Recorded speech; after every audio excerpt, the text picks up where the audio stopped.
I hope everybody's as fired up as I am. Are we? After what I went through on that last show, I don't mind giving you guys everything I've got because I have a little extra energy that I never thought I'd have after winning ugly. But hey, we get these shows out there the best we can. If technology gets us every now and then, well, so be it. It is what it is. I got a great Jeremy, cast what of hat is characters on that? tonight. What's that? It's my South Florida Tribune hat. Okay, I Yeah. wasn't sure. I was like, I never seen that one before, so obviously it caught my eye. Yes. Being a yes. company guy tonight. Oh, Danny! Good I thought we evening. were having. I thought we were having this guy on the show. Okay, Oh, what's no, that? Captain Danny Fuller. Not yet, but one day. Probably on the baseball show quicker than anything that we do. Hello to everybody. Hello. Good to hello, see you, hello. Yoli. Yoli, here's your theme music I missed this morning. Why? I don't. Is that for Pac Babe?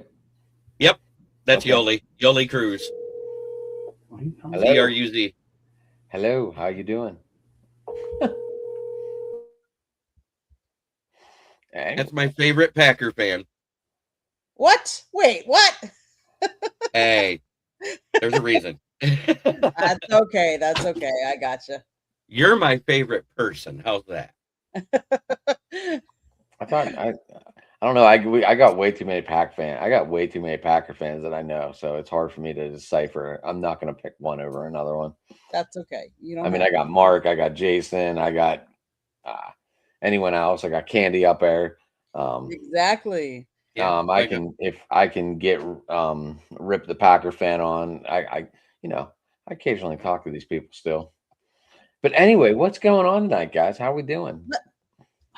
You know, I'm riding a high right now. I'm doing really good.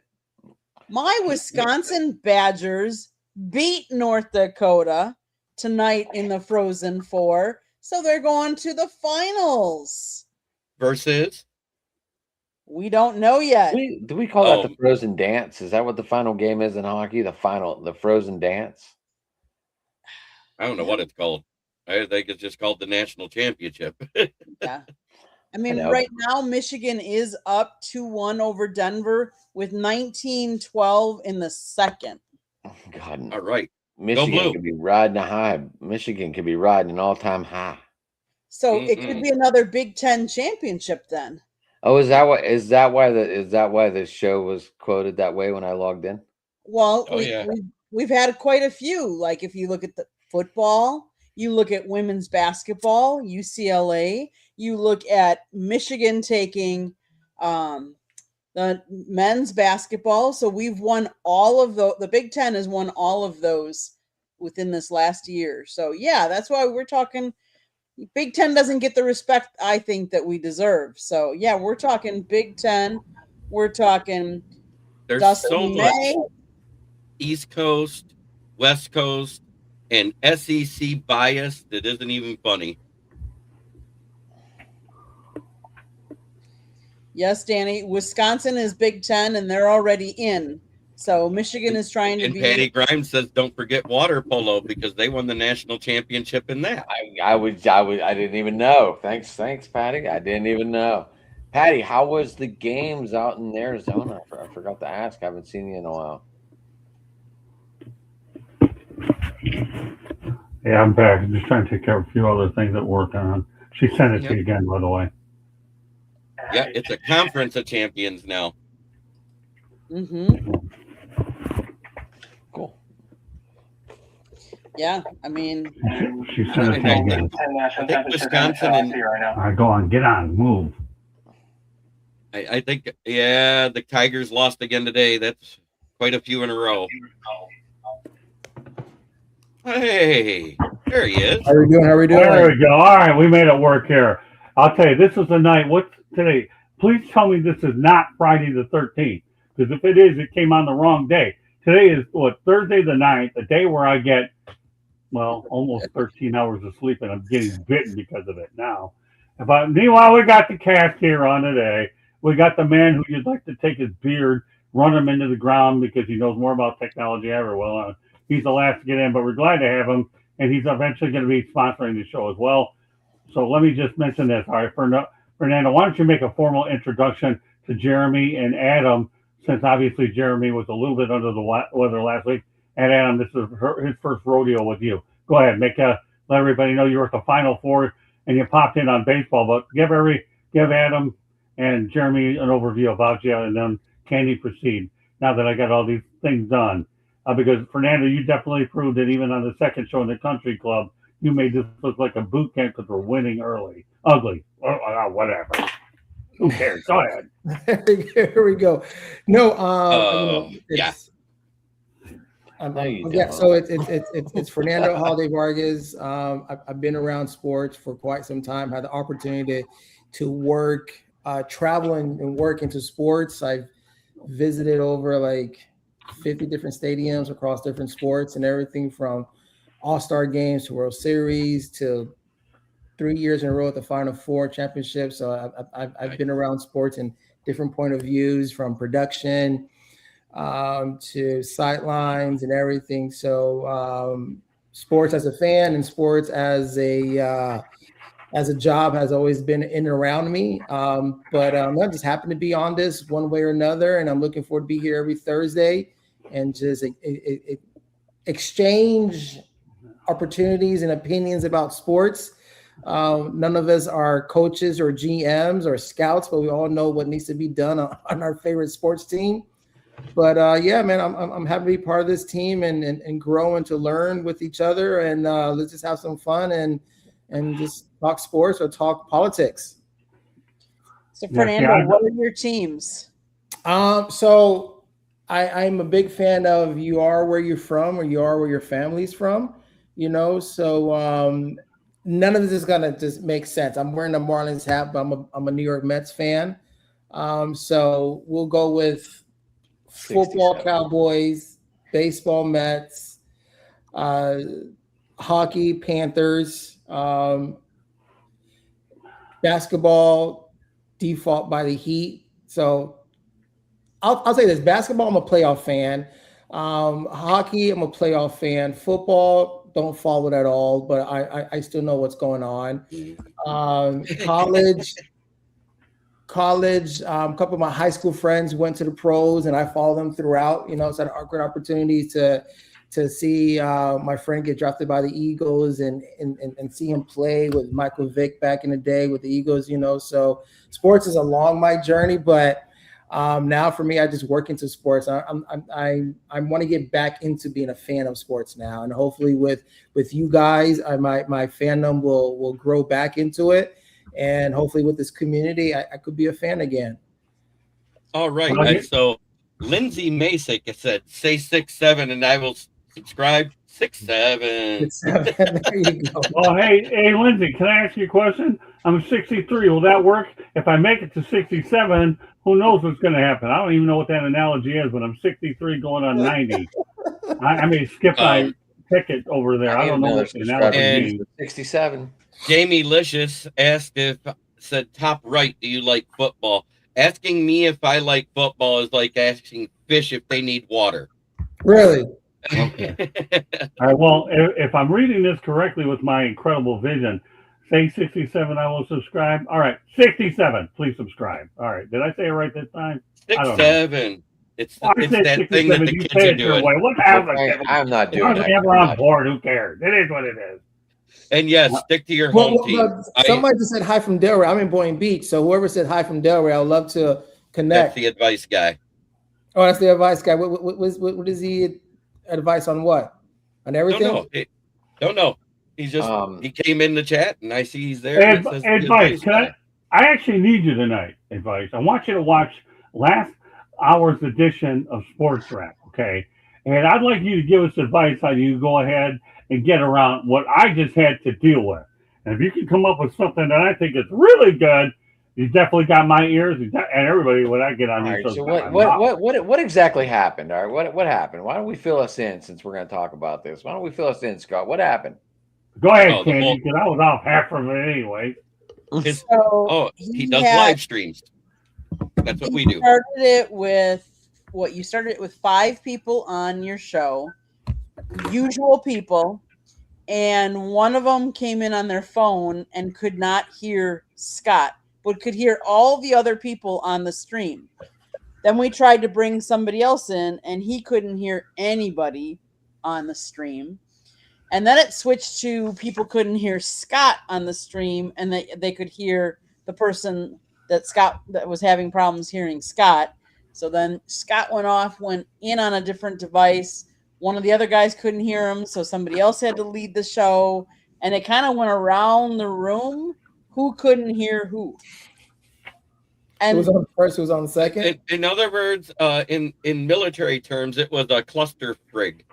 yeah, Well, I guess you could say that in a very, like you say, on your terms. At least you've improved your what we Vernacular. call. Yeah, that's good enough. I'm so fried. It wouldn't matter what I said tonight. Who cares? But I We do went through live that a stream- little bit. Oh, sorry, Jim. I was going to say we went through that a little bit on Tuesday. We couldn't hear Jason for a little bit. See, Right, this is why the country club is a good show. We get to air it all out, people. Not scripted. That's why Fernando fit in with this team. He couldn't Yeah. handle boot camp with me, but he's in the country club. Thank God. So Don't give me that. Scott didn't give me the show notes until like late. And I want to do my research. I want to confirm I got my points. I got my Very opinions. I Okay. have my stuff. Because at the last show, I did mention Scott's talks on theory. Scott doesn't talk Scott. He doesn't talk stats. he talks theory. You know what I'm trying to say? So it's I just want to take it serious and have my research and make sure I'm good to go. Well, And let then me give you not some sound like information, brother. sports. Number one, I'm a communications major. Communication. Okay, so name me any part of math that's involved with communication, and I'll buy you a genius hat wherever you want to find it. Because I majored at the University of South Florida in 1986. Okay, in communication. Okay, communication. And I barely got into USF because of my math deficiencies. In fact, I'm going to say something that's really unscripted. All right, you guys ready for this story? I love telling this group story. Here's the situation. I go to Broward Community College in Pembroke Pines, Florida, okay? But I ended up getting I think it was a 1.5 grade point average at Florida International, and I don't know what topic it was. It wasn't public speaking, but something else. And then I ended up getting math, of all things, 2.0 for a night class.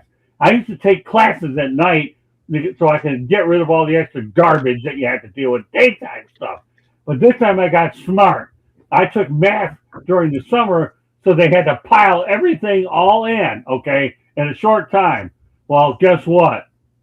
USF says to me, you got to have a 2.0, okay, to get in the university, and I'm prepared to move to Tampa fall of 84. Great. Can't go there. Wrong. Let's think again. So I went over to, I don't know, it was a provo or whoever that, dean or whatever, whoever the hell let you in these places, okay? I said, listen, I agree that my 1.5 in the top subject I didn't know about wasn't any good, okay, and all that business. But I did get a 2.0 in math with my last thing. And doesn't that count for anything? Because you said the last school, not the one. And I swear to God, if body language could tell you everything, the guy says to me, you know what? Welcome to the University of South Florida. I found a loophole, people. But, he said to me, I'm putting you on probation. I said, go for it.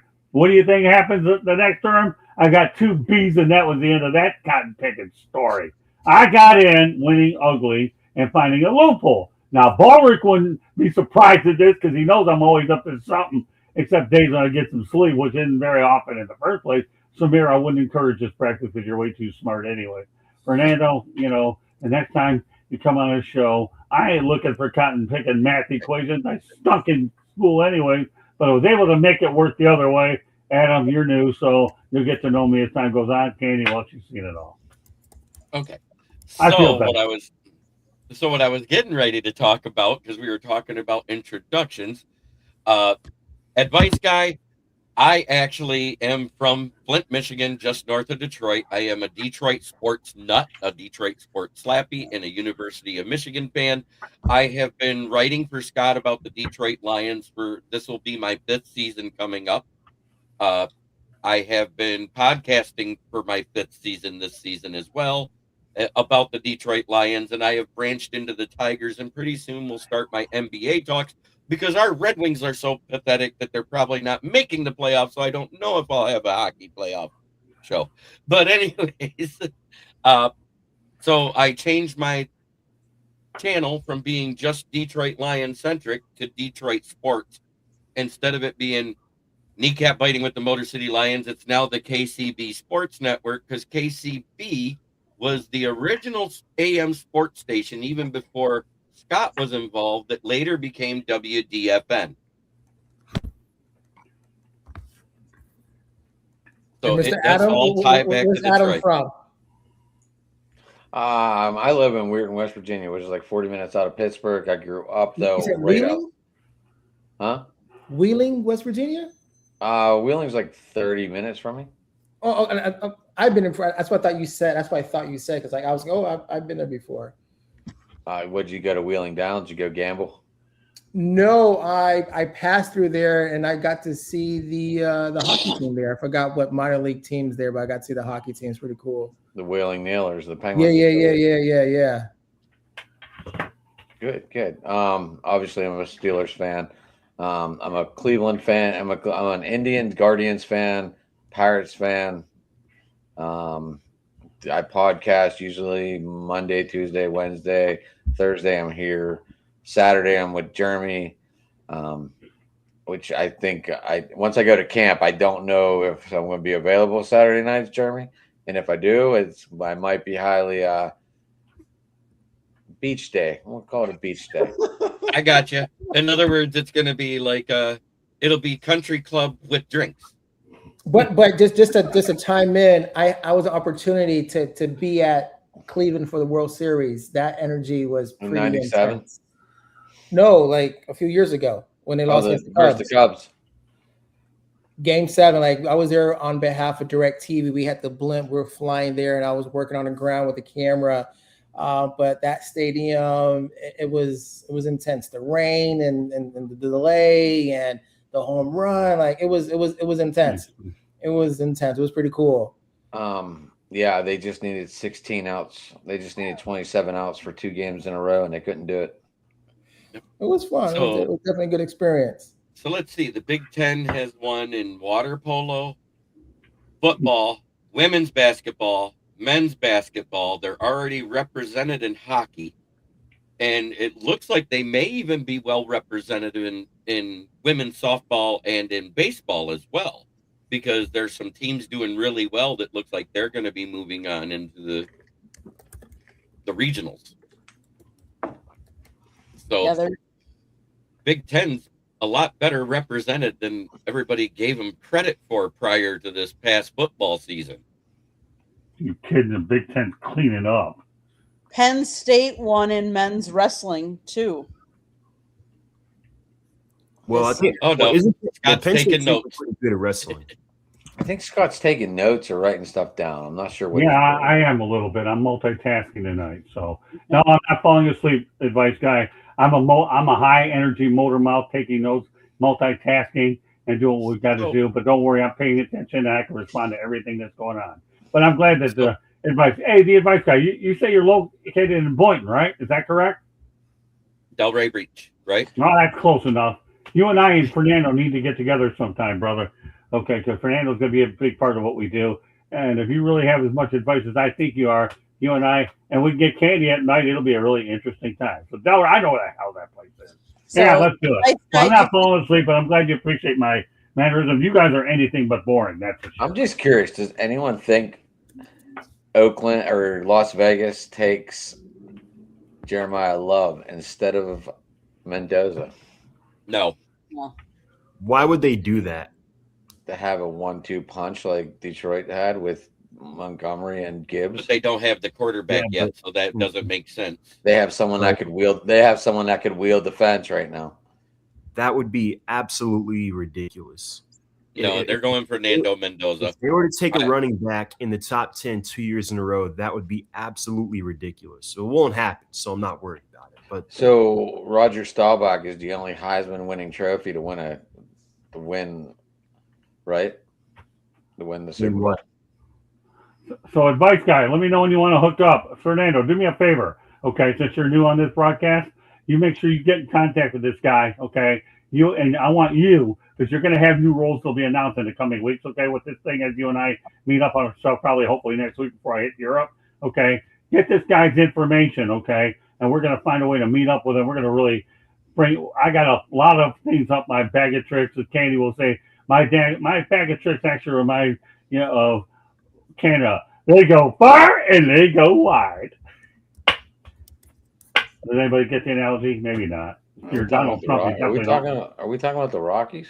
Okay, so I throw the show off a little bit. It looks like Roger Staubach won the Heisman in 1963. Jim Plunkett won it with Stanford in 1970. Marcus Allen, well, he's not a QB. Doug Williams, 41 quarterbacks. 41 quarterbacks. quarterbacks. Jeremy won the Heisman from 1935 till 2025. I know. Quarterbacks are the most overrated position. That's why I'm thinking. I know, but I'm just saying these are the Heisman. Yes and no. There's three. Because you can't win without one. No. I just don't like how they will. Not every quarterback.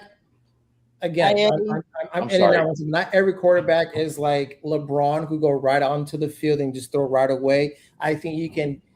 No team is going to take a number one and run them through. You know what I'm trying to say? Like they got to put them in, put out too many systems, different techniques, different schemes.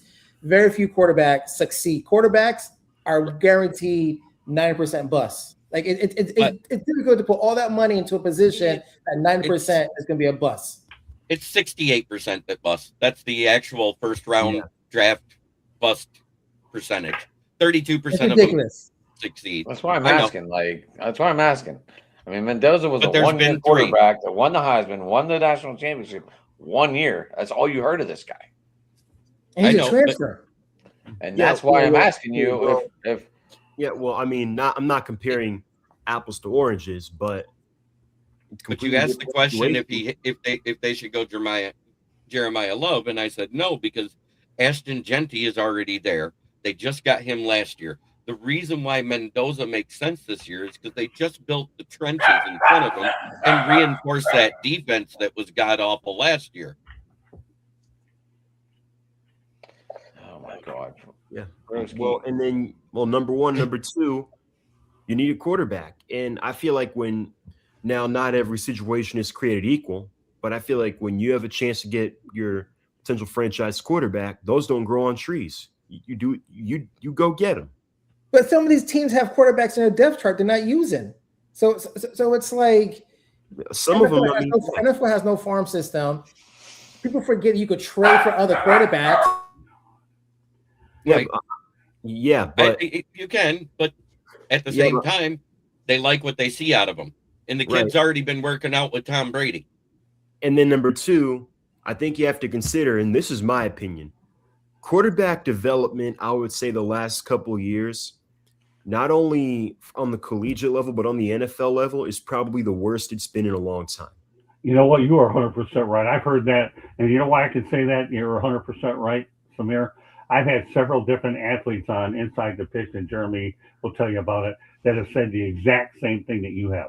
Melfar Jr., Samir, is adamant about that for sure. Yeah, look at Jeremy with that old Clint smile. That's because he's right, because he's heard these comments firsthand. But you're right. The quarterback development's awful. Yep. It really is. And I know. How many years did Brady wait for an injury to happen before he got his? One. It was in the beginning of his second year when I think Bledsoe got injured. Exactly. That's what it was. Here's the crazy thing. It wasn't how many years did Rodgers wait before Brett Favre left? 3. Has that been? Yeah. See, you know what? There you go. So Samir, you know what? I'm sorry to interrupt y'all, but Samir, you brought up a couple of interesting points here tonight, and we've been talking about this all along. And I'm glad I'm really on this show now, so I can try to learn from the last one. But although I never will. But here's the thing. Yeah, no, don't mess with me because I know you'll get away with it. Don't worry, I got ways to mess with you a little bit later, and you'll enjoy every bit of what I'm going to hit you with, Adam. Just stay tuned, brother. But here's the thing. Don't worry, I'll tell you, got my attention now. I'm not writing anything down. I'll finish later. because I just all wanted it to is tell is Michael bad. Johnson that I saw his comment. That's why I was giving the thumbs up. He, Oh, good that's friend of okay. mine. It's good. It's all good. So getting back to what I was saying, and on a lot of my previous football shows, I've been saying that every quarterback should sit 2 or 3 years, no matter what. Period. At least you have to find the perfect bridge quarterback that you have to do to break these guys in. You don't put them up to fail right away. Unfortunately, all these coaches are stupid. They don't understand it and they don't figure it out. They really don't. But Samir, you're dead right. Period. What else do you want me to tell you, pal? Yeah, Okay. well, I was going to say not every situation is created equal. And to add on what you said first, you have the quarterback talent in development isn't as good as it is. And then you have every team is desperate to find a quarterback. That's how you end up with guys like Zach Wilson going second overall. Right. That's just one example. Anybody could have told you that J.J. McCarthy was not a first-round quarterback. Eddie Prather says, a.k.a. Michael Penix. The Michael Penix situation is different. The issue with Michael Penix was never his arm talent. It was his health. And that's why before the draft, he was mocked in a lot of drafts to be a projected second-round pick. But, of course, he ends up going 8th overall in what was a bizarre set of events. But that's another discussion for another day. Yeah, but you're right. A lot of times, Samir, and I just got done covering the Senior Bowl. You follow me? So I had an opportunity to talk to different people there. There's a thing between taking for need, as Jeremy knows, right? You follow me? And you take for need, and you fall in love with the guy, whether you think it's work, you reduce it to a 50% crapshoot is what you do, or the obvious guy. But the draft is no exact science. It just isn't. Why do you think I don't really, frankly, care about mock drafts? I don't care. You know why I don't care about mock drafts? I'd rather go out here and put my comments up that I was able to get from these players and let you go ahead and figure out the player. Because here's what happens when I interview these people. Okay, and that's it. One, you get an idea for what's in their head. That's an interview, something we should learn on when it comes to interviewing. You find out what's in their head mentally, okay? Then you find out what's in their heart. And where a lot of these talent evaluators don't get it right is because they miss one of the two. But that's what you have to do. I don't give a rat's, you know what, about the Wonderlic test. What the heck does that show me? Who cares? Right. I can tell you many times when I was in high school that the people that have some of the best grade point averages do not, and I repeat, make it in college, because high school is a lot easier animal. You get to college, the professors don't care whether or not you were the best in your class in high school. They don't really give a lick. They really don't care. This is what steps out. You got to work. And you know what? When the professors get their moolah, otherwise known as money, they don't care what you did. They wouldn't care if you're the best cheerleader, you had a 3.9. Big deal. Let's get to the big leagues people, at least at the time in academics, college. Then we find out what it separates. And one other story I want to add to this, and it's still pertinent, Samir, and hang with me, guys, okay? I'll never forget the time at USF that I went out there and took an English class, okay? And this guy, his name was Professor Colonel K. All the guy did at the time, mind you, in 1985, people, I don't know how many of you guys were even alive then, but, you know, we had 24 people in our class, okay? And one of them was an English teacher. And you know what? But I got a heads up on this professor because my editor over at the Tampa Tribune had him too. So I knew what I was getting into. I was getting into a hornet's nest with this guy. So anyhow, I ended up getting a D- on my first paper. D- as a dog on my first. That was one of the highest grades in the class. Oh, this is going to be an interesting 16 weeks. I know it, man. It's going to be rotten. And we had an English teacher in the class. You know what happened? I told the professor I hate his guts. He didn't like me either. Anything surprised? No, back then I was wild as I am now at 63. But let me continue the point. I'm almost there. Hang in with me, guys. Because this is all part of the draft thing. That's why I want to bring this up tonight, because the story is timely. So hang with me on this one, please. Okay. So my next grade was a D. Well, we're getting better. At least we got the minus out of the way. D plus, C minus, B. What do you think I got for the Samir, what do you think I got as my final grade for the class, Samir? So you got a D minus, D minus, D plus, C minus, and a B minus. B minus. Okay. Well, what was my final grade, Samir? B. Hey. Fernando? C plus. Okay, Adam? I said A. I wish. Okay, it's not bad. I wish after what I went through. I I'm thought going you to were say gonna. a I thought C, you were gonna a tell me you solid turned C. it around and got Right. like a A+ on the final, and that's where your final grade was. No, we were writing papers, brother. We weren't writing. I'm bad at taking tests. Oh, the advice guy gives me an F. Boy, you just got yourself in my doghouse. Oh, how hard it is to get out of that. Okay, all right, go ahead, Jeremy. What was my final grade? I want to know. I think it what was a kind of- C, a solid C. Candy, what was my final grade? Wasn't it a B plus? All right, you know what? Samir gets the star for the night. I got a B. Because you know what I ended up doing? See, we only met.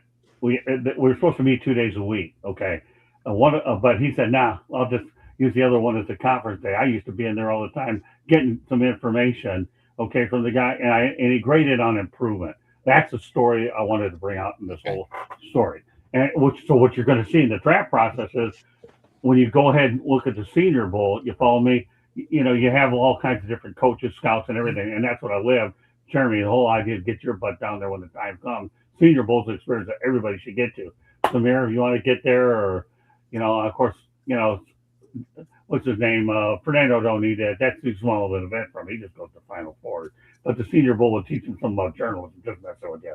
And Adam, I'd love to have you along with me. The Senior Bowl is arguably one of the events I really love doing because I've had enough contact to last me into April, which has worked out well. I just wanted to share that story so you understand evaluation and how people in that field do. And Colonel K, I told him, I hate your guts. I don't like you either, but you know what, Colonel? I love you. Hey, you know what? You're not so bad yourself because you're a great student. But, I gave him a hug. Listen, hold on. That was the end of that. Is an experience as well, too.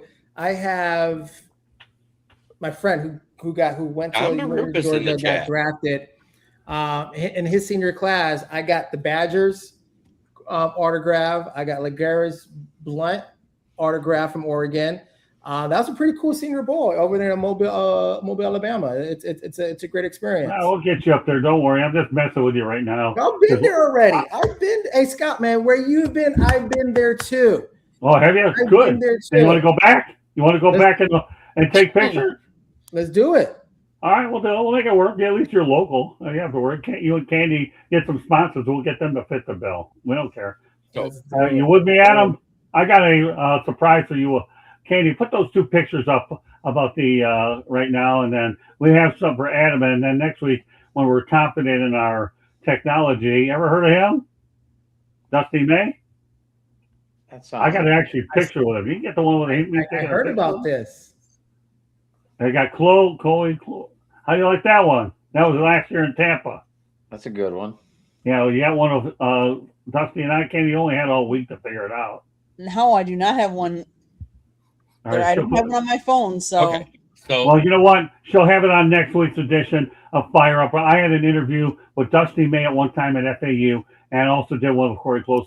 We were just going to the nuts and bolts tonight. So, but at least you got. Sorry, Jeremy. I know you're the co-host of the show. I'm not helping it matters any out tonight, but that's okay. I'm trying to get to the point where I do have the list of all the draft attendees that are actually going to the NFL draft down All there. right, take it If you over. can put that up for us, Candy, and I'll read through the list.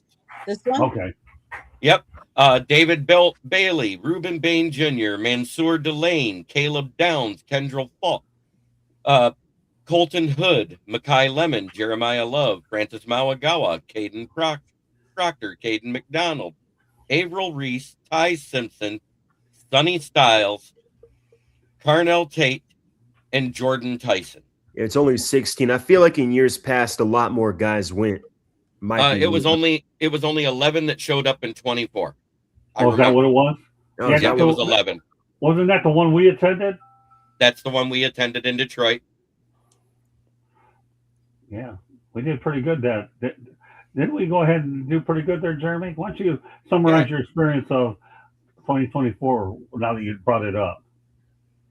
Well, at first, I sat back and listened because, I'm a Lions guy, but I paid attention. I do pay attention to the NFL. Scott heard me break down the picks as they came in when I do my because I did my podcast live while they were drafting. Right.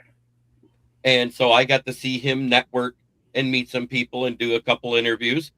And then when we were in there, And it finally came. What time was that? 11:30 when Terrion Arnold finally got up there. Right. And I tried to get a question out and got cut off. I tried to get another question out and got cut off. And I got Terrion's attention. And how I did it was I went and pulled out that old drill sergeant type of voice and sounded off louder than everybody else and got his attention. He goes, "Yes, sir." And I said, "So what did you learn during that 4 weeks that you were benched back last season with Alabama?" And he talked about the perseverance he learns, the lessons, and what he did wrong. But the big thing is that he learned is that he never wanted it to happen again in his lifetime. Hello, Mrs. Vargas. How you doing? Welcome to the big show. I see you. I'm not Ray Charles. I'm not blind. I can see it. Get in here if you're going to get it. Do it the right way. Get her in here. All right, there you go. Your husband and I, okay, Candy and you, we're going to hang out a little bit. We got a lot of things we're going to work on. So glad you made your appearance, and don't worry, you won't be the last we ever see you. How do you like that? There you go. I know how to go ahead and wave too. Go ahead. What else did you see? Me going out there and taking care of Mel Owens, right? I got him right away. I said a couple interviews. I can't always remember the name, Scott. Yeah, well, Mel Owens was a big fish sticker, man. We did good. Yeah, I know. I said you had a couple of interviews, and that's how I learned how to ask a question is what I was getting at. Oh, that's okay. I like giving Jeremy a hard time. Wait till I get him to the senior. I know. I don't like it. Never mind. Huh? I don't. Never mind. Jeremy, I'll say this. He's. I always make him speechless. All I say about Ballrick, he's come a long way. He's good. He's in the book, for God's sakes. If he wasn't in the book, he wouldn't. If he wasn't good enough, he wouldn't be in the book. Lessons from the Microphone, which Candy's going to give you an impromptu station break to promote it. Okay. South Florida Tribune Publishing Company published a book, Lessons from the Microphone, Tuning in the Enduring Wisdom of Visionary Leaders. It is written by Scott, the Motor City Madmouth Morganroth. Talks about his 40-plus years in the business and how the business has evolved. Go get your copy today. It's available on Amazon, Barnes & Noble, Kindle, Google, and Apple Books. There's also a link on our website, www.southfloridatribune.com. And if you like to listen to the audio version of the book, that's out there as well. If you like to listen to podcasts, you can find us wherever you get your podcast. If you want to advertise or be a guest on the show, or you can always email us at southfloridatribune@gmail.com. And last but not least, if you see that red subscribe button in that lower right-hand corner, that means you have not yet subscribed to any of the different platforms we are using tonight. We would ask that you subscribe to all of them, please. Thank you. The only reason why last year there was more at the draft than there was the year in 2024 is because there was more first round graded quarterbacks. Okay. You had the same, if you took out the quarterbacks, it was the exact same amount of people as there was in 24 last year. There was 17 there, and 6 of them were first round graded quarterbacks. So you take away the 6, it would have been 11 again. It's gone down every year since the year that Brian Branch was drafted, and that was 23. On average, it's 10 to 15 most. But that year in 2023, there was 24 of them. The year before that, there was 21. The year before that, there was 17. And the year before that, there was 13.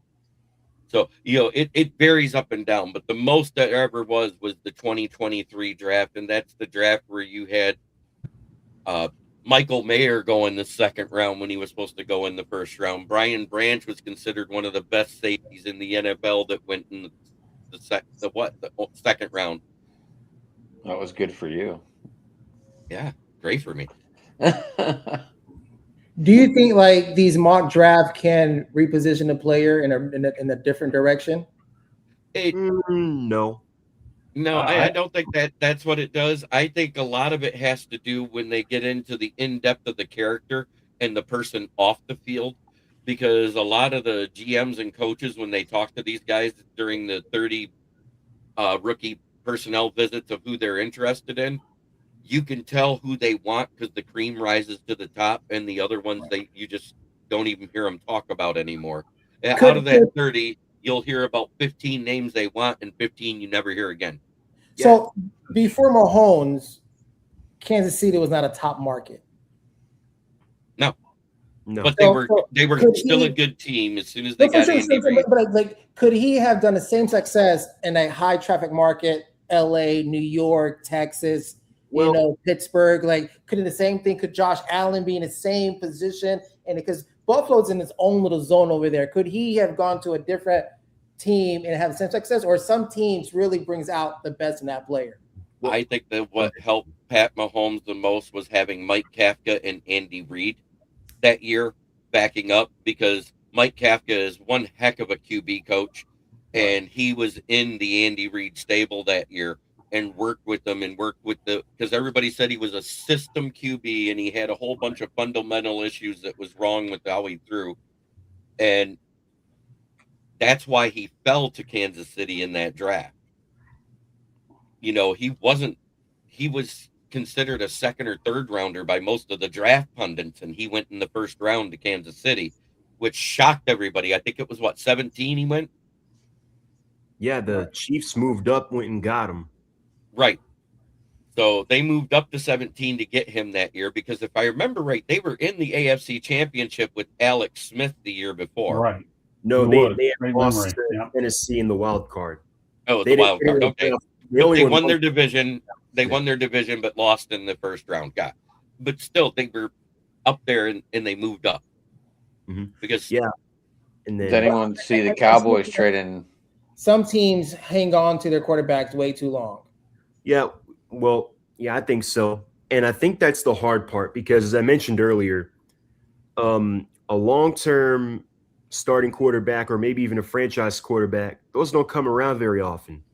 So it kind of feels like when you feel like you have your guy, it's like you got to stick with them until the wheels fall off. Like, for example, Tua. You got, there are a lot of people that think maybe the Dolphins stuck with Tua maybe a year too long.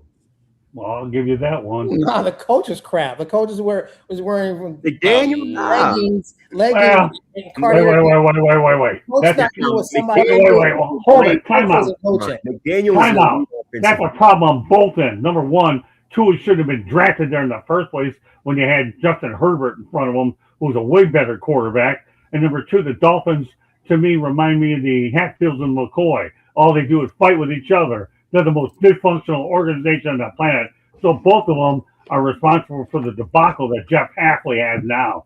Tua, we'll see what he does in Atlanta. He's your problem now, Samir, not the Dolphins. Dolphins have no equal. It's like saying the team that picked before Buffalo shouldn't have taken Josh Rosen, right? Oh, yeah, well, and I was going to add on to what Jeremy mentioned. I think it also depends on where on the organization the quarterback ends up getting drafted to. Like Josh Allen, for example, was the ultimate hit-miss prospect of his class. And like, for example, like I see Jets fans talk. I'll get back to that. Like I see Jets fans complaining about we passed on Josh Allen and got Sam Darnold. Josh Allen would have been a bust if he had gotten drafted by the Jets. Here's another one. What if the Bears didn't draft Mitch Trubisky and they drafted Patrick Mahomes and he had to be thrown to the Wolves year one? Would he be that good? There's that thing. They allowed him to develop that year for a reason. They said he had mechanic issues. They said he had decision-making issues. He was in an air raid system. As a matter of fact, it was the last year that Cliff Kingsbury was the coach at Texas Tech before he became the coach of Arizona. It's a great point. It really is. Again, being in the right situation at the right time is key, and that's the thing. I mean, the reason why the Chiefs landed Patrick Mahomes is Andy Reid and company. Their scouts obviously were high on him, looked at enough film.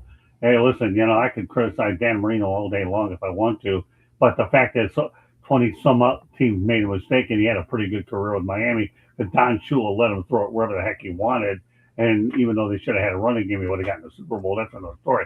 But sometimes you got to have a little bit of luck when players drop to you and snap them up when you get a chance. Miami wouldn't draft him a wide receiver if he paid him. If Cleveland had drafted him, he probably wouldn't have worked out either. Nobody worked out. Wait, look how good Baker was those few years he was there at Cleveland. If they'd have had Josh Allen, how much better would they have been? Because they had a decent O-line at the time. Yeah. So, you got to go look both ways there, because Josh Allen, the only thing he needed to work on was decision making. That was his biggest problem. And setting his feet right, because he liked to throw off his back foot a lot his rookie year. That's why he had so many picks.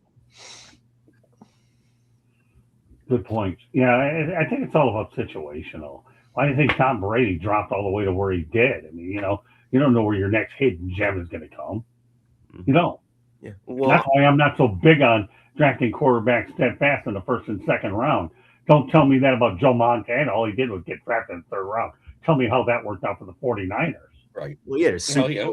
I don't want to discredit him, but he had That's because he's from Western PA. he did have a super team. pretty much. Exactly. He was playing with a bunch of Hall of Famers.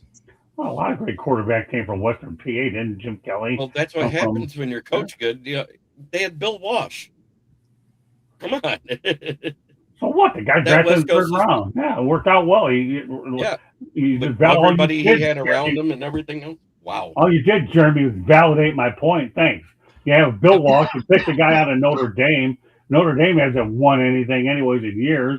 But Joe Montana, we wrote some record books, and obviously appeared in Super Bowl 16 at the Pontiac Silverdome. I mean, give me a break. That's what you're talking about. Some of these guys got to land up in the right places. Yeah. And 100% is why Brady dropped. Yeah. Funny thing, Daniel Jones, Sam Darnold, everybody gave up on him. They go to a different system, different coaching, and they excelled. Remember, nobody wanted to. I mean, you can add Geno Smith to that list as well. Geno Smith didn't start for almost a decade from when he left New York, and then he got his gig in Seattle, and he got the turnout with the Raiders. Again, nobody works out there either. No, that's because nobody works out with Chip Kelly. What are you talking about in the NFL? Exactly. Bingo. Yeah, that's why he's back in college. Maybe he can. It works at Northwestern, trying to turn journalists into football players. I think that's where he's at now, isn't he, Jeremy? Wait. I want to put that up. Put that comment up by Dom again, because I actually know the slowest 40 times, and Tom Brady's 40 time was not that slow. You want to know why? Because I know that the fifth slowest time in the NFL Combine is a 5.86, and the slowest 40 time is a 6.06.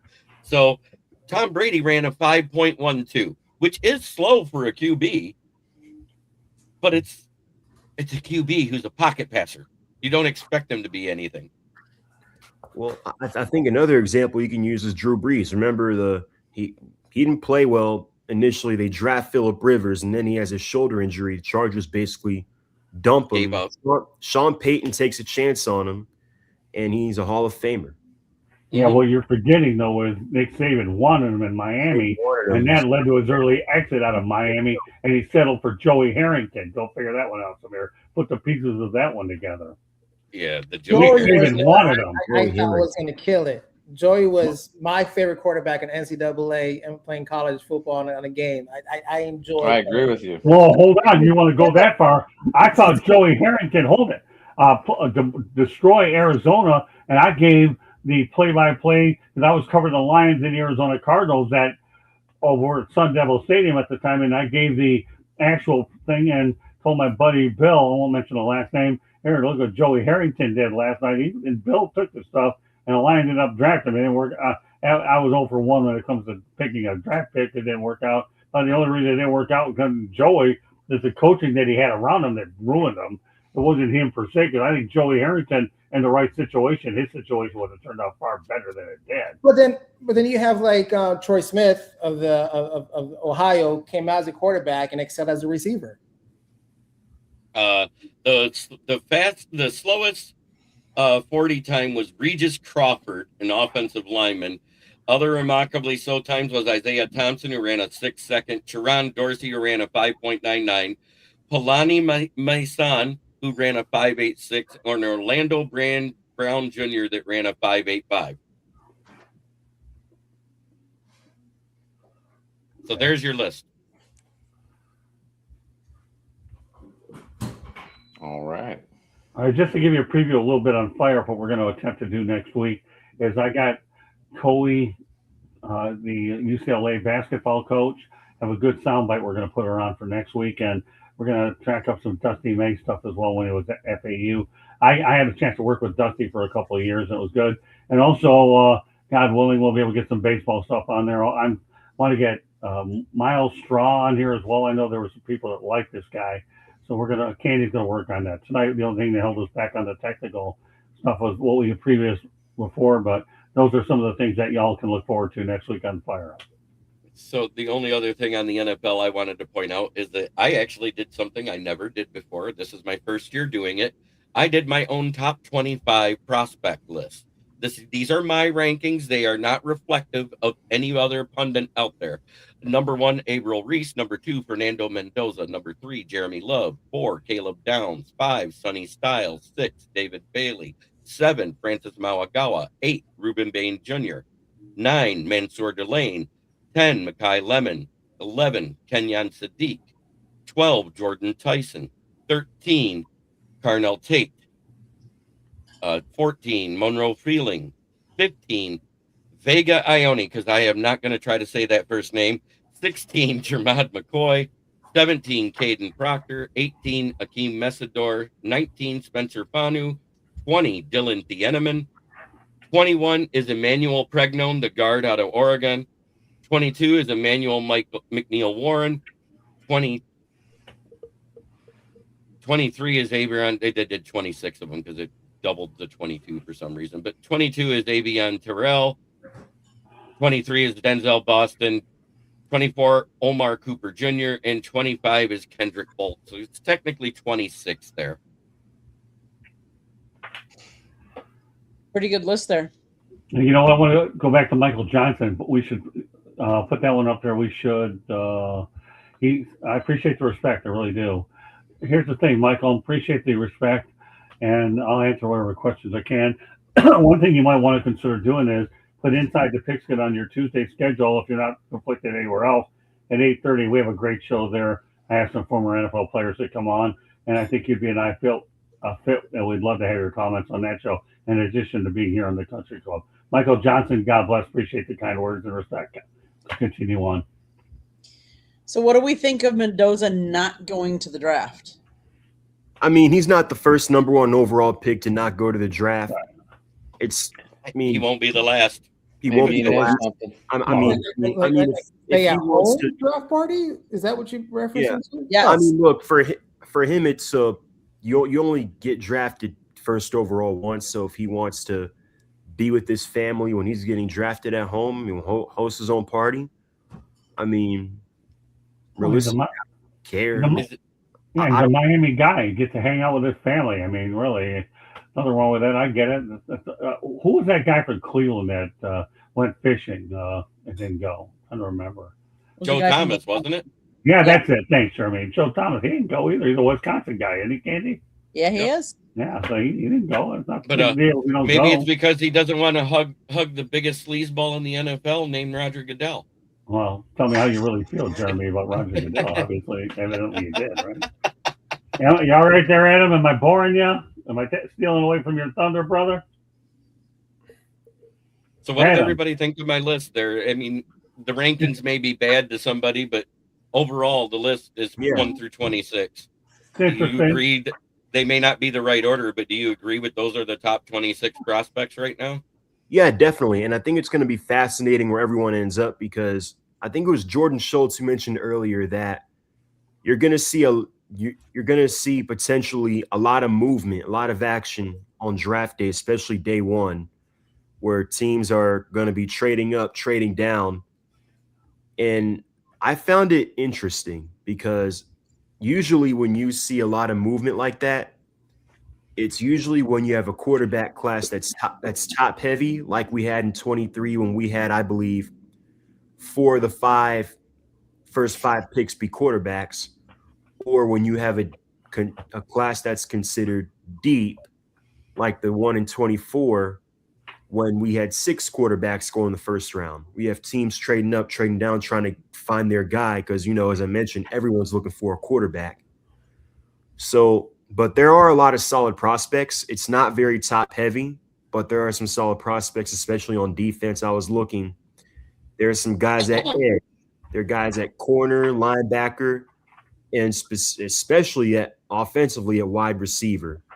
Now, there's Yep. not that surefire number one guy, the Justin Jefferson, the Julio Jones, the Jamar Chase, or Malik Neighbors from a couple years ago. But you got Carnell Tate and Mekhi Lemon. That's basically your 1A, 1B, in my opinion, in this draft. In the second or third round, that can start potentially on day one. Even Denzel Boston is decent. And I'm telling you, Jeremy, anybody you put with the Miami Hurricanes on there, you're not getting an objection from me, right? Well, Carson Beck was visiting Pittsburgh last week. Oh, was he? Yeah, they like him. Crazy They like him in a third or fourth round. You know what, Adam? I think that definitely is something that it would intrigue me. That he's one of those guys that in the third or fourth round, with the right coaching from McCarthy, is a very safe pick for him. I would definitely like that move if he wound up in Pittsburgh. I still think we go with Will Howard. That's my opinion. Well, you're still going to go with him anyways. But back to that Cowboy comment earlier, I think they trade both their first round picks and try and trade up into the top 10 to get that lineman they need. Hey, Candy, make sure on next week's show you get a little bit comment on Ruben Bain in there as well. These guys are going to salivate when it comes to what I had to ask them. I got 3 or 4 good questions of the Ruben Bain, and hopefully y'all will enjoy some of the Ruben Bain comments on him. It was an interesting game, go to the pro day, and then I caught an opportunity at the very end, and Ruben was fantastic. See, I'm giving this poor girl a lot of work on her show, which is supposed to be laid back, but we have some good hay before draft day. That's why I'm trying to appear on more of your shows. Well, NFL, I'll come on occasionally, but now we got Fernando in there. That's okay. He's going to fit in with y'all really well. I'm probably going to be at the draft on that Thursday. Oh, yeah. Okay. Okay. Are you covering it, or are you just going to go? I think I'm just going. I'm going to hopefully going to be able to hang out with someone being flown in by the Niners. So we'll see how that works. What was that crash? Okay. I'm not nervous about the tackles at all because I watched their drills, and most of them did really well. The only one that I thought actually failed at his drills a lot, especially on the turf, which makes me think he is not an indoor dome guy because, it was in Indy at Lucas Oil Field. It was Jake Slaughter. He was sliding all over the place every time he changed directions. If you watched in those change direction drills, and when a center can't change directions, there's misdirection plays where a center has to be able to do that. And if he's slipping on turf, that could be detrimental to any run or pass play where they require the center to use misdirection on a stunted defensive tackle or defensive end. Well, now this guy is agreeing with me. I don't understand. Didn't this guy criticize me in the beginning of the show? Who? It's Michael, dude. Didn't he criticize me when I said No, the Raiders shouldn't? No, that was Broski Bear that criticized Oh, you. yeah. Well, where's Broski Bear on this one? Or did he jump off like normal? He probably already jumped off. Like that Michael Lom dude the other night, whoever the hell that guy was. Mendoza is going to be a bust. So we'll see. We'll see. I think Roger Staubach's the only one that made the Pro Football Hall of Fame, though, I believe, as a Heisman Trophy winner at a quarterback position and drafted in the first round. Peyton Manning win the Heisman? Nope. He didn't win the Heisman? No, he lost out that year. Who was that? It was the kid out of Oklahoma that won it, wasn't it? Or was that the year that the linebacker out of Washington won it, Brian Bosworth, that beat him out? Was it Couch? Eric Crouch? Eric Couch? Didn't play one snap in the NFL. They still won, I believe. Was that it? They said only 3 QBs that have won the Heisman, because I looked it up, and that was Jim Plunkett, Roger Staubach, Jim Plunkett, and Doug Williams. They were the only 3 Heisman winners to win a Super Bowl. Yeah, that's right. He is the only Heisman winning quarterback to be in the Hall of Fame.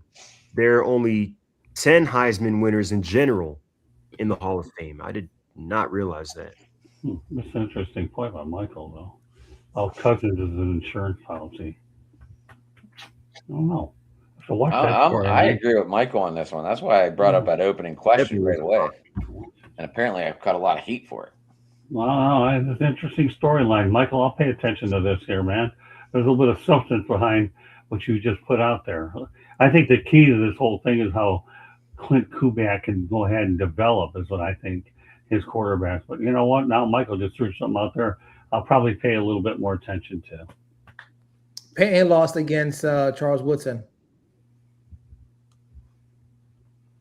Yeah, Charles Woodson. Yeah, that's what it was. He was a pretty good player. Mr. Detroit guy. Yeah, I know. It was a long time ago. Oh, that's Shared what title. out. Mm-hmm. Hey, I can't help it. I forget some things. You know, you are talking about what 30 years ago. I thought the third. Oh, go ahead, Mendoza. Or who was? I thought the 30 at 30 when Charles Woodson and Peyton or Tom Brady were hanging out at Brady's house doing a 30-30 on that. That was pretty funny. The duck roll, whatever that 30-30 was called. Yeah. Mm-hmm. Okay, guys, let's focus. Let's shift our focus a little bit. How about NBA playoffs are gonna be starting not too far down the future here. Who's in? Who's not? Who do we like? I think the East is especially wide open. I think it's anyone's conference, and it's kind of hard to tell who's going to come out of the East. You've got Detroit, the number 1 seed. You've got Boston, but I think Tatum's health and their depth isn't as strong as it has been in the last few years. Who's the third? You've got the Knicks. I think with their size, and if Brunson is on, they can make noise. And then, like, even Cleveland, and on paper, they have what you want or what you need to make a deep playoff run. But bottom line is you can't trust James Harden when it comes to playoff time. And a backcourt of James Harden and Donovan Mitchell. Now, credit to Cleveland, and Cleveland, they do a good job of staggering those two. So that way there's not an instance of teams just zeroing in on one or the other and hunting them every possession down the stretch. But I just can't trust James Harden come playoff time. Is that because they're going to predict to play the Hawks? Well, our issue is that, well, I was going to get to the Hawks in a little bit, is that we're undersized. Number one, we're undersized, and it showed in our last 2 losses against the Knicks and the Cavs. So I don't know about the East. And then about the West, I think at this point it's between OKC and San Antonio. Now, San Antonio obviously gave OKC a run for their money all season. They swept them, as a matter of fact. But if I were to make a prediction, I gotta go with the number 1 seeds. I gotta go with Detroit, and I gotta go with OKC.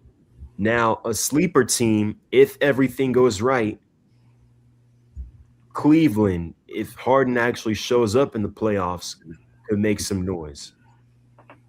How did Golden State go in? I'm just Googling it, and they're like, they're not doing well.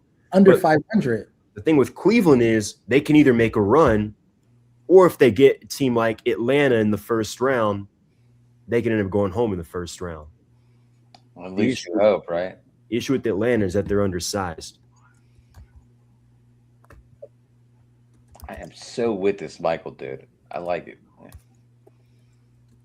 I'm not putting on my but I don't. Yep. I like I said earlier, I would go with Jeremiah. I love to have the 1-2 punch in that backfield. That's just me. I know we're talking basketball, but the Timberwolves. Okay. I think it could come down. There's 2 teams that I think are dark horses in the West, and I think it's San Antonio's one, and the other one's the Denver Nuggets. Oh, definitely. Because their playoff basketball is at a different level. OKC, yeah, they showed up last year. I want to see them do it again before I just go ahead and crown them. But SGA has proven he's pretty darn good there for OKC. And in the East, I think it comes down to Detroit or Boston. And my dark horse is your Hawks. We'll I see. just, the way they're playing, but as you said, they're on the smaller side. They tend to get out physicaled against the teams that have power bigs. That is what I see with them. But if they get that fast tempo going and don't turn the ball over, they're a different team. Yeah. Well, yeah. Again, the two things concern me about the Hawks. As you mentioned, the lack of size. And then we also got to figure out how to close against these teams. Obviously, Jalen Johnson's the man now in Atlanta, but I think he's still growing into that role. But he's got to develop as a closer. The closer right now for us is Nickeil Alexander-Walker. But I feel like, think about this, is that, say what you want about Trey. Trey would have won that game last night. I'm just letting you know right now. Trae Young would have won that game last night. But I think Jalen Johnson, as I mentioned, is growing into that closer role. If he can develop into that and learn how to put the team on his back, I think they can make noise not only this year but in the future. Anybody else? Basketball or no? Yeah, I actually will give you a prediction. I'm not going the dark house route. I'll simply give you the finals. Fair enough. I'm going with Pistons all the way. They're looking awfully good. And now you get Cade Cunningham back. And they won without this guy. They're awfully good. And then I'm going to be old school, as I always am, gray hair and all that. Put Detroit and San Antonio in the finals all day long. And then you have then you're going back to the Larry Brown era and Tim Duncan. Detroit, San Antonio in the finals all day long. Who do you want for a winner? I'm not going to go that far. I'm just going to give you two. Oklahoma City, great. They got their ring. They got their championship. But when the Seattle Supersonics, they'll be down to one banner. The Sonics will get their banner back. That'll be another story. But Oklahoma City, I don't see it happening twice. Boston, maybe they are, but I don't know. Detroit's playing too good. Yeah, Boston not this year. No. If Detroit gets 2 more wins, they hit the 60 plateau. Yeah, I hope we don't leave Robert Horry. That was good. I like that. Oh, it's funny how you bring his name up. I'll never forget the time when Dennis Rodman was traded over to, I think, was Houston, and the trade never went through because of medicals. And that Robert Horry, and I can't remember who the other player was, they were sent back to Houston. It was too bad because Horry was a heck of a player. I'm drawing a blank on that one, but Robert Horry was one of the players that was involved in that trade. And amazingly, I was at the game, and they were in street clothes, but unfortunately they went back to H-Town. Okay, let's shift our focus over to MLB. Let's talk about what your team. What do you guys feel about the ABS system? I like it. It's been a hit. I like it. I love it. I think it's fixing a lot of problems that we have seen with inconsistent strike zones. It's been able to fix some pretty glorified bad calls even on the base paths lately. So it has given the player power. It gives the pitcher a power too, because if he sees that he made a strike and the guy calls a ball, hey, use it. Well, more importantly, it holds bad umpires accountable. It holds the umpires accountable. Yeah. Because now we're going to get to that skinny about who actually calls the correct balls and strikes better. Yeah. I'm ready for all robots, Dom says. Yeah, Sabaruki's back in here. Are they keeping it for playoffs too? I heard they might be. That's still up in the air. They're trying it out for the regular season, and if what they're saying is that if they got all the guys that make the correct calls all the time judging, guess what? They don't need it as much then, because if you got somebody, if it's to where they got guys that are 90% accurate or better, then they won't need it as much in the playoffs. Because that's going to be the cutoff now that they're using the ABS. I just can't wait till it's a 3-2 count in the bottom of the ninth of the World Series, and we got to go to ABS to see if it's a ball or a strike. Yeah, I'm with you all the way there, Adam. I really am. That's an excellent point. The only thing I'll say about the ABS system is growing on me. If my co-host on 108 Stitches Baseball Talk, Barry Foote, says he's starting to like it, then I'm going with my man Barry. And for those of you that don't know about 108 Stitches Baseball Talk, I have Barry Foote, former New York Yankee, and he's played in the game a lot, as well as Warren Brewster on there. I'm waiting for Adam, to come on that show to hang out with Barry. And that's something we're going to work on, Adam, right? At some point when we get back from Europe, because I've already talking privately to you about Barry, so we got to get you on Monday night even for 15, 30 minutes, all right? I'm working on it. I'm working my angles. Adam, you got to just work with me, all right, brother? I'm here. I know you are. I'm here, but I hate all this heavy ass. Oh, work is just kicking my butt lately. No, it's okay. Well, we're glad you're on here hanging out. I'll keep coming on these from time to time, but Candy and all you guys are doing a great job. Go ahead, Candy. Done. So what I find interesting is, obviously, if you don't know the rules are each team receives 2 challenges to start the game, and only batters, pitchers, and catchers can challenge a call. If the team wins the challenge, they can keep challenging. Okay. If a team challenges incorrectly twice, it loses its challenges for the rest of the game. So here are some of the numbers going so far. As far as batters challenging the ABS, there's one player that's challenged 4 times. He has been successful all 4 times. Really? Yes. Ivan Herrera. Marcelo Zuna, 3 challenges, 3 successful. Mark Vientos, 3 successful. Aaron Judge, twice, both successful. And I can keep going down the list because there's a whole bunch of them that have been successful. Kyle Schwarber, he's 4 for 5 successful. Jose Altuve, 3 for 4. Bregman, 3 for 4. Trout, 3 for 4. The one that Schwarber got wrong, it was kind of funny because he was crowding the plate and he thought it was inside and jumped back. So he said he wanted to challenge.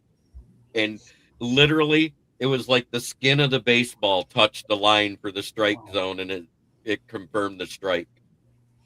I am not a firefighter. Now, I will say these stats are through yesterday's games, not today's games. As far as pitchers go, 1, 2, 3, 4. There have been 7 pitchers that have challenged a call once each. All 7 were successful, but only 7. Then you move on to catchers. The catcher with the most, there's 1, 2, 3, 4, 5, 1, 2, 3, 6 that are at 100%.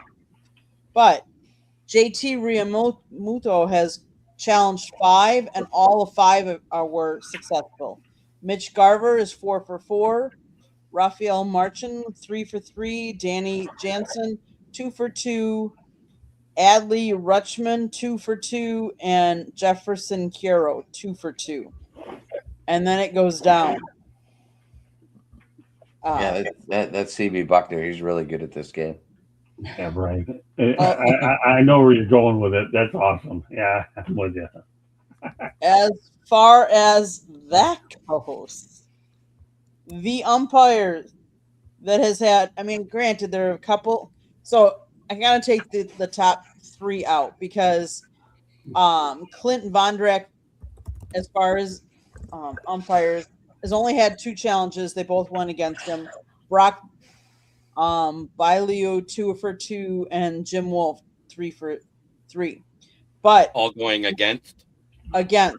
The worst ref is Chad Whitson, who was challenged 11 times, and 10 of them were overturned for a 90.9%. Wow, that's incredible. And Go ahead. Ever a night when your stats are really doing some damage. These are. Andy Fletcher, he's 15 for 17, wrong. Chris Segal, 14 for 17, wrong. And yes, when we go to CB Buckner, because I know that one's been out there, 7 for 9, wrong. So 77.8% of the time he's wrong. I do think versus that the ABS. the catcher position is going to change with the ABS. Framing the pitch is going to change. Technique is going to change. Like, you know, it's going to change now. With ABS, it's just going to change. Greg Maddux could not be in this era right now. And yes, that is Dirty Dom that's there in the chat. Dom DeRubis that used to be a part of Inside the Pigskin. Mm-hmm. Yeah. Yep. I just thought those were some interesting numbers. So that's why I wanted to bring them up. And it's interesting. Some of the teams have challenged more than other teams and are more successful as well. But I think it's the timeliness of it. There was a pitch the other day, and you could tell it was 4 inches too low, but there was nobody on, nobody out, and the Tigers were leading at the time, and this was versus the Cardinals. And there was a ball that almost hit the plate before it got to the catcher. And the umpire went up with a strike to strike out Kevin McGonigal.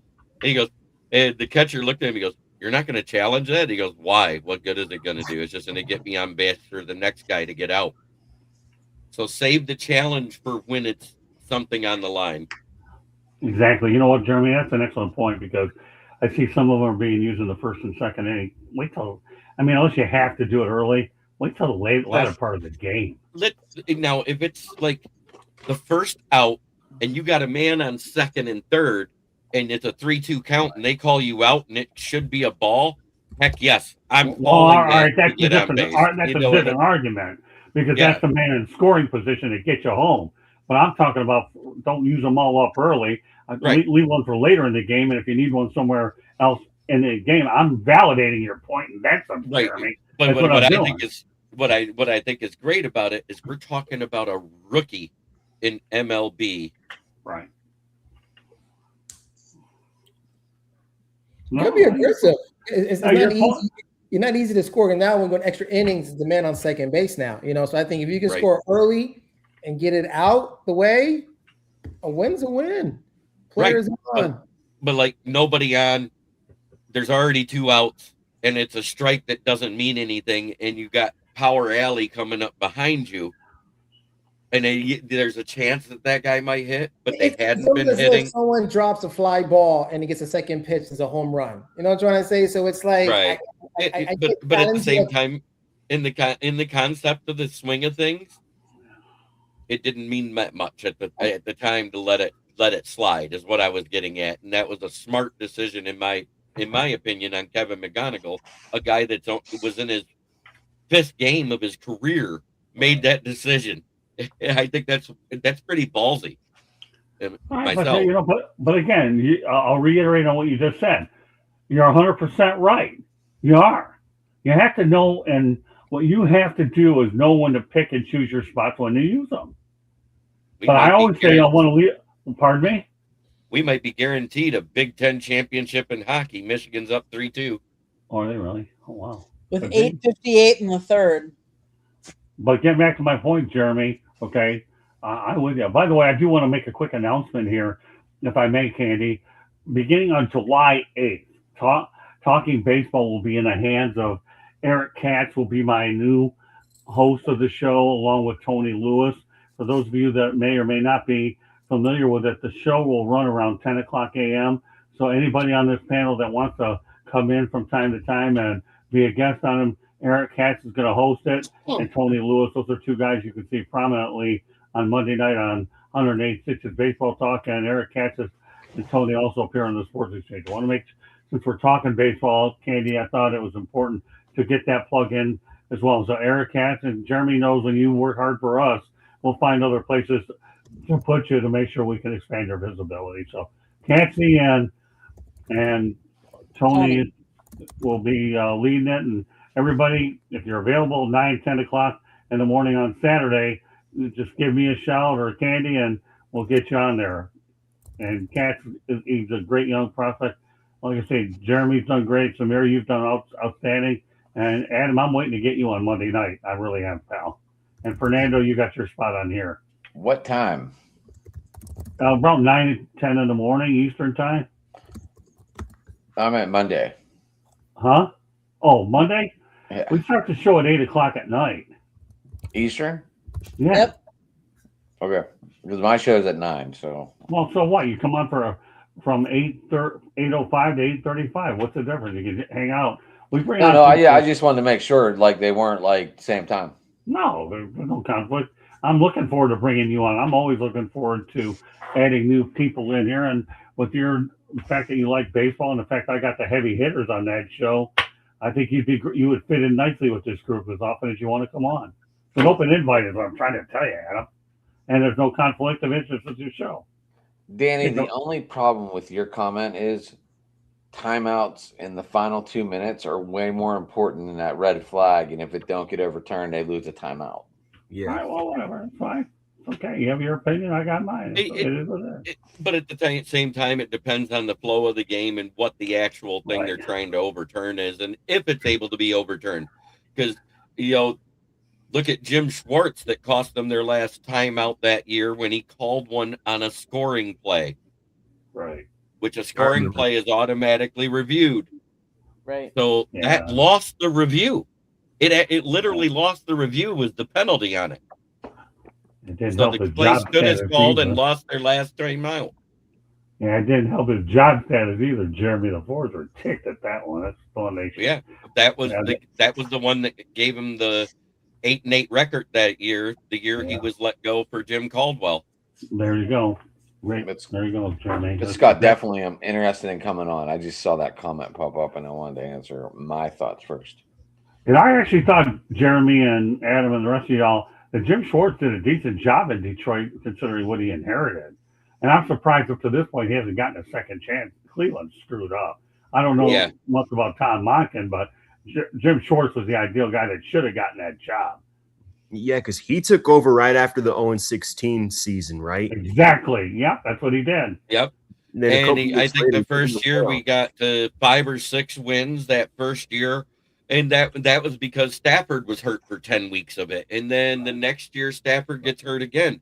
And then the first year that Stafford's healthy, we go 11-5. There you go. Yeah, didn't they win 2 games Stafford's first year? I'm trying to remember. No, Was he won 2 games with Stafford and 3 games without him. Oh, okay. I didn't know that. Okay, I wasn't sure.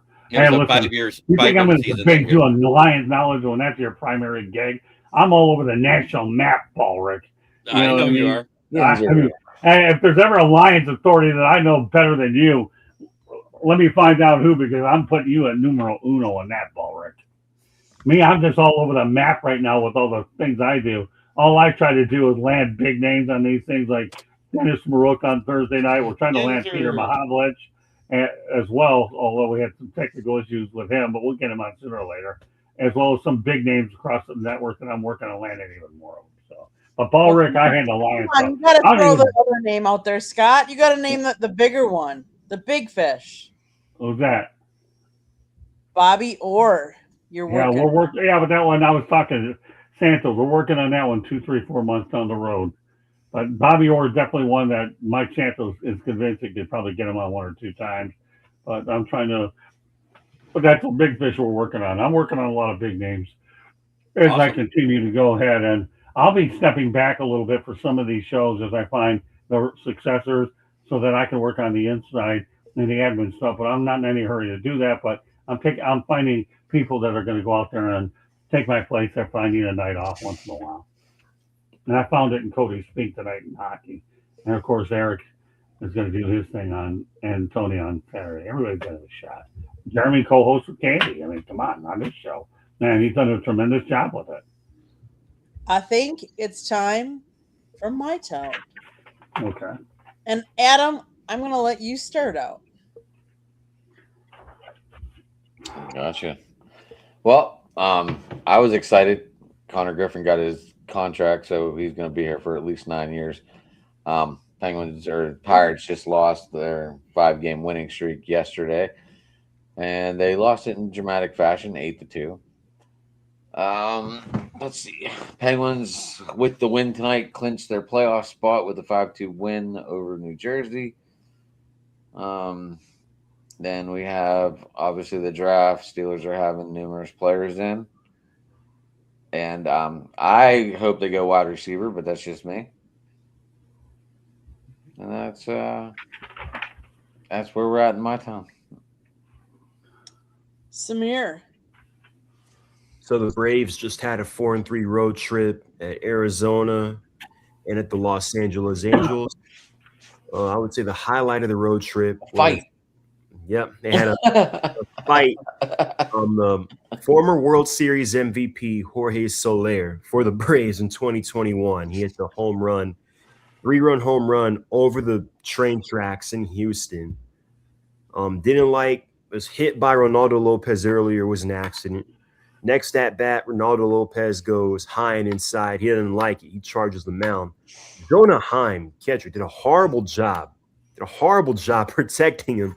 Well, break the whole play down first. I mean, this goes with the throw over the back, the stolen base, looking like nothing's going on. Then all of a sudden, he throws high and inside, goes to the backstop. They steal a base. They try to throw the guy out at second. He's safe. And the next thing you know, I see Jorge Soler and Ronaldo Lopez just throwing punches. And then Walt Weiss comes out of nowhere, and Walt Weiss and one of our backup shortstops comes out of nowhere and tackles Jorge Soler. So he gets a 7-game suspension. Ronaldo Lopez gets a 5-game suspension. He's only going to miss 1 start. What else? The Hawks have lost 2 in a row, 2 pretty winnable ones against the Knicks and the Cavs. They've got the Cavs again in Atlanta tomorrow night. Donovan Mitchell's out. Jared Allen's out. And I think they've got a couple more guys out. So the magic number for the Hawks is 1. If they win one of their last 2, they lock up a top 6 spot for the first time since 2021. Or if they get one more loss, since the Sixers lost tonight, they need one more loss from both Charlotte and I think Orlando. But they're better off just taking care of their business tomorrow night and winning. I'm actually happy for Steve Holman Sr. He's going to do more than cover regular season games. Good guy. Yeah, for the Falcons, starting right tackle Caleb McGarry, surprisingly but also unsurprisingly, retired. He signed a 2-year, $30 million deal last offseason. Missed all of 2025 with the season-ending knee injury suffered in training camp. And at age 31, he is following a trend of quite a few offensive linemen this offseason and decides to hang it up early. They signed Jawan Taylor immediately after. So good luck to Caleb McGarry. We wish him the best. Good luck to not getting called for false starts with Jawan Taylor and his leg twitch. We just had a whole year of that with Elijah Wilkinson. So, and now that he's not a Chief, he'll be called for it. Oh, he doesn't have that Chiefs tax either. So, right. Fernando, what's happening in your town?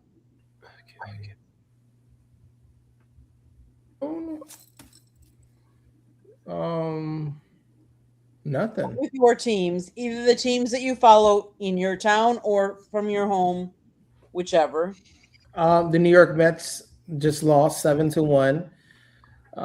They just blew that game. on brand. Mets fans suck. It's weird. I follow the Mets, and I'm in these group chats on Facebook and everything. But the Mets fans is just I don't know. It's I keep my distance. They get in that Subway Series mindset. No, it's like the Mets fans think like they're owed something. It's 7 games into a season. I think Met fans are not baseball fans, and I do think that some fans are not fans of the sport or not fans of the leagues in general. You know, like it's just it's just they complain about some random stuff and it's just there. But other than that, other than following the Mets, I don't know anything else about any other sport. You know, it's baseball season right now, so to me, it's all baseball. Since the WBC, I'm following more Colombian players across the league. I found there's another Vargas in the pros, so I'm following him now. He's a first baseman, I think, of the Diamondbacks.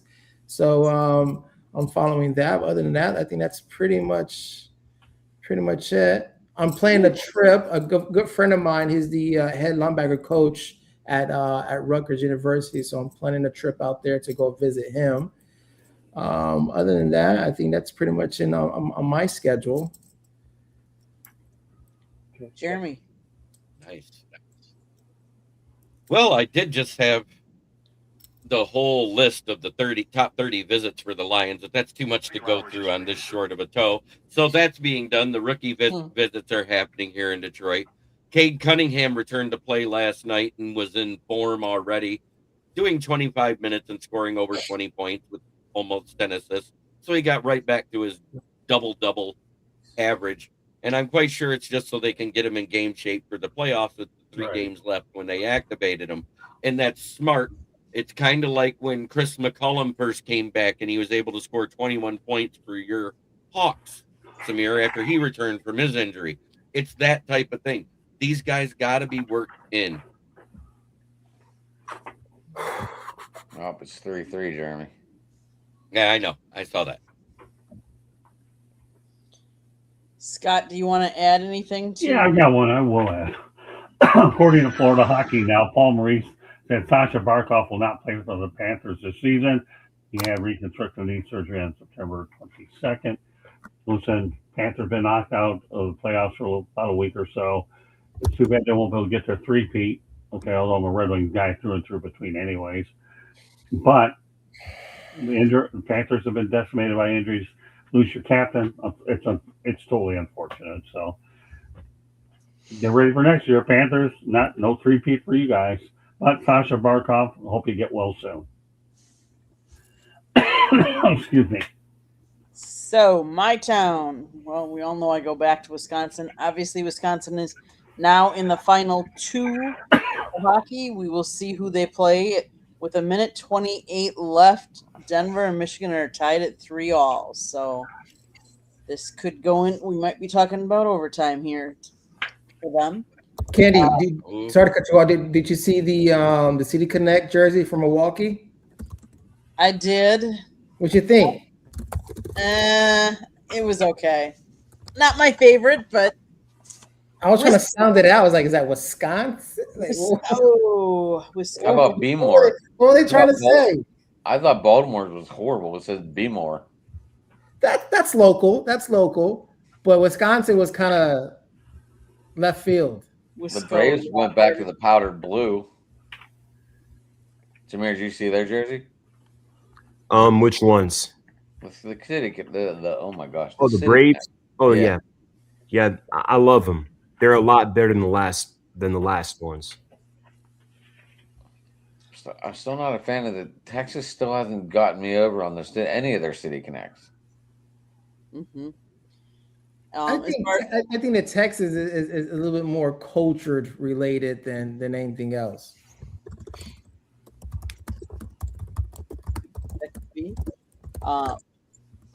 As far as the Bucks, I think you are seeing the last of Doc Rivers.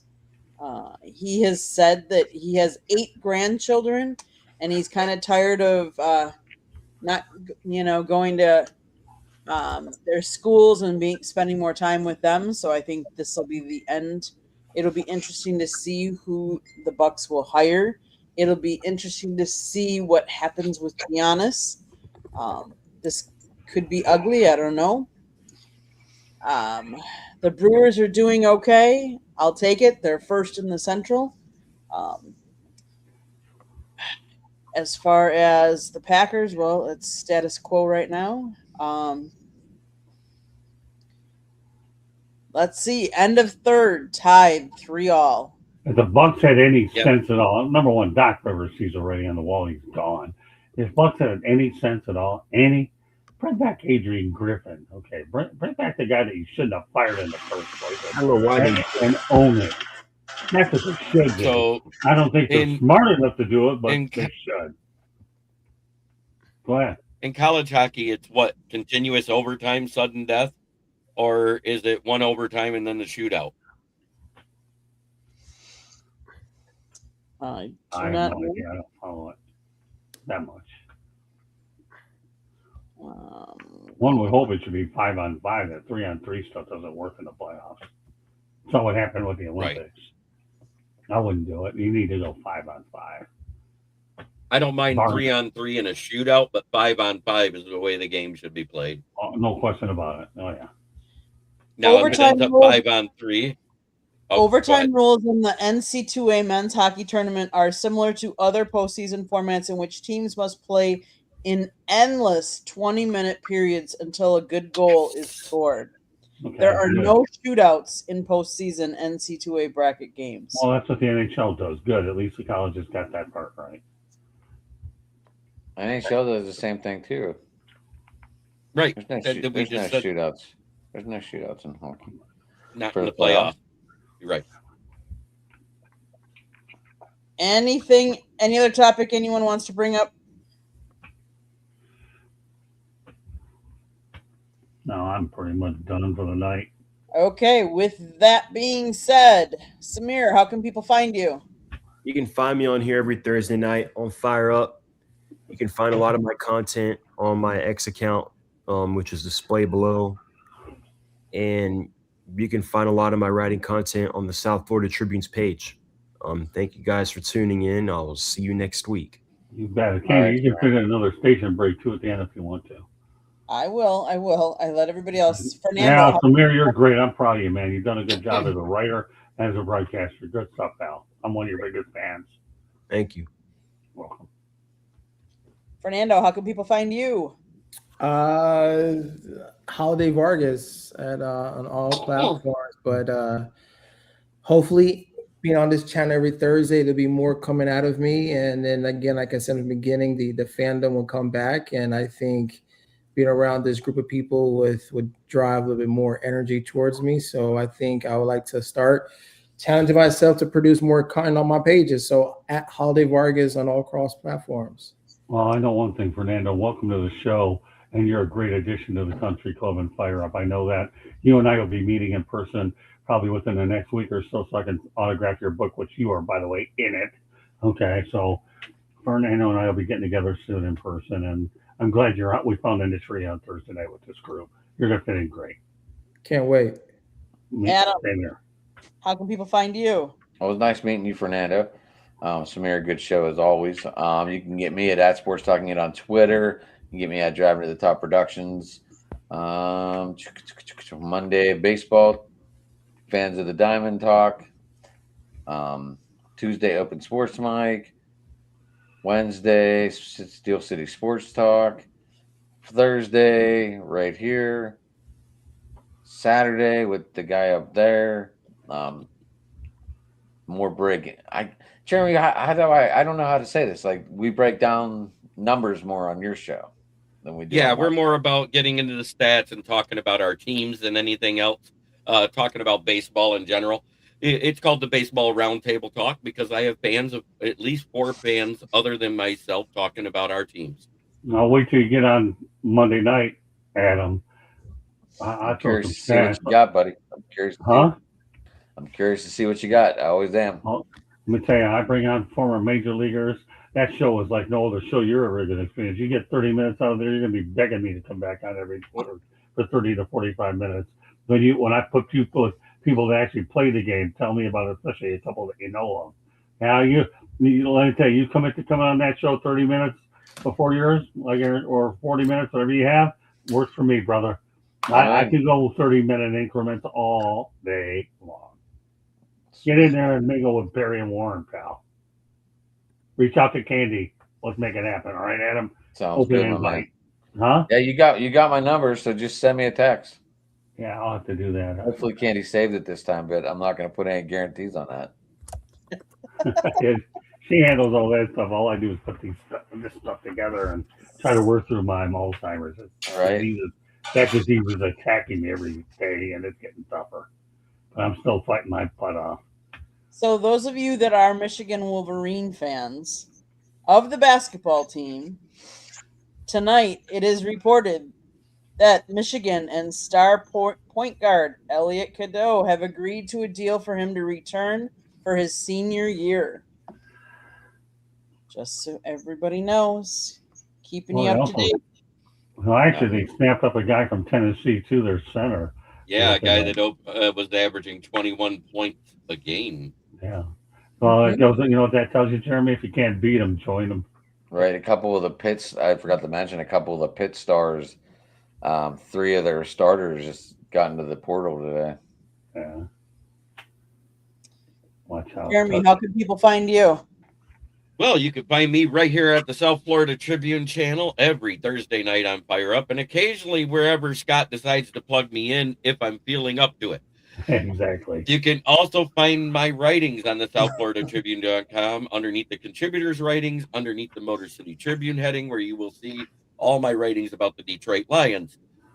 And then you can find me on my channel, which is the KCB Sports Network, where I am live 6 out of 7 days of the week, unless I'm a guest on Sunday, and then it's all damn week long. Yeah, You can find Ballrick in the book too, right, Ballrick? Page 155, paragraph 3. I knew you weren't going to forget that. Just make sure you don't forget it in your final feel like you did tonight. I had to remind you. No, you didn't have to remind me. I'm in. Oh, that's okay, Ballrick. I'm just busting your chops because you made it for the whole show this week. Jeremy's not reading his page yet. Yeah, you have the page on everything. Good stuff. Jeremy. Oh, yeah, but right, good. The way I like to end this show before she does the station break to close us out is try every day to be a better person than you were the day before. It's the only way to make the world a better place. It starts right here. Amen, brother. With that, South Florida Tribune Publishing Company published a book, Lessons from the Microphone, Tuning into the Enduring Wisdom of Visionary Leaders. It is written by Scott, the Motor City Madmouth Morganroth. This is the book that Jeremy was talking about. He was telling you what page his name is on inside the book. Scott wrote it. Got to read it. It's available on Amazon, Barnes & Noble, Kindle, Google, and Apple Books. There's also a link on our website, www.southfloridatribune.com. It's also available in audio format, so go get it on the audio if that's your cup of tea. And if you like to listen and audio is your cup of tea, we put all of our podcasts wherever you get your podcasts, so go check it out. If you want to advertise or sponsor a show, or you want to be a guest on one of our shows, you can always email us at southfloridatribune@gmail.com. And last but not least, if you see the red subscribe button in that lower right-hand corner, that means you have not yet subscribed to whatever channel you're viewing this on, because it's being streamed to 3 different channels right now. But we would ask you to subscribe to all 3 of the channels, if you would please. Everybody here is sharing their time, so please go out and help them out as well. If you like to listen to baseball Monday nights, 108 Stitches Baseball Talk. If you like to talk football Tuesday nights, Inside the Pigskin. Now Wednesday night, put it all out there, right, Scott? You never know what he's going to be talking about. He does a Motor City Madmouth show. And then he does Sports Exchange, and the topics are all over the map. Yeah, and when I say that literally. Like he talked about Russia and Japan last night. You got to go listen to the shows. Just tune in. And I come up with stuff so incredible. What do you make this show? It's that wild and bizarre. Go ahead, Cam.